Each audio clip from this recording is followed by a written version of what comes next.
ফের দুঃসংবাদ বলিউডে। প্রয়াত বলিউডের জনপ্রিয় অভিনেতা সতীশ শাহ অজস্র ছবি এবং হিন্দি ধারাবাহিকে অভিনয় করেছেন তিনি। মৃত্যুকালে বয়স হয়েছিল ৭৪ বছর। অভিনেতার মৃত্যুর খবর নিশ্চিত করেছেন জনি লিভার। দীর্ঘ ৪০ বছরের বন্ধুকে হারিয়ে শোকস্তব্ধ অভিনেতা, শোকের ছায়া বলিউডে। শোনা যাচ্ছে কিডনি বিকল হয়ে মৃত্যু হয়েছে অভিনেতার। তার দীর্ঘদিনের বন্ধু পরিচালক অশোক পণ্ডিত অভিনেতার মৃত্যুর খবর জানিয়ে লেখেন, অত্যন্ত দুঃখের সঙ্গে জানাচ্ছি, আমাদের দীর্ঘদিনের বন্ধু সতীশ প্রয়াত হয়েছেন। কিডনি বিকল হয়ে ঘণ্টাখানেক আগে শেষ নিঃশ্বাস ত্যাগ করেছেন। আমাদের ইন্ডাস্ট্রির জন্য অত্যন্ত বেদনার খবর।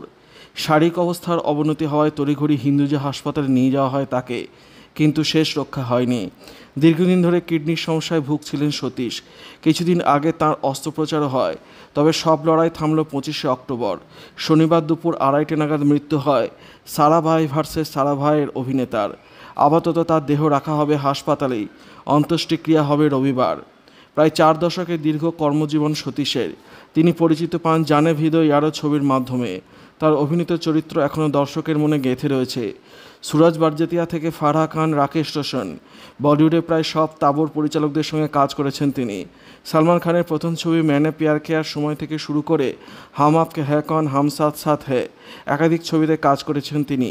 এছাড়া কহো না প্যার হ্যায় ছবিতে ঋত্বিক রোশনের বাড়িওয়ালার চরিত্র হোক কিংবা ম্যায় হুঁ না ছবিতে অধ্যাপকের চরিত্রে সর্বত্র নিজের একটা ছাপ রেখে গিয়েছেন তিনি।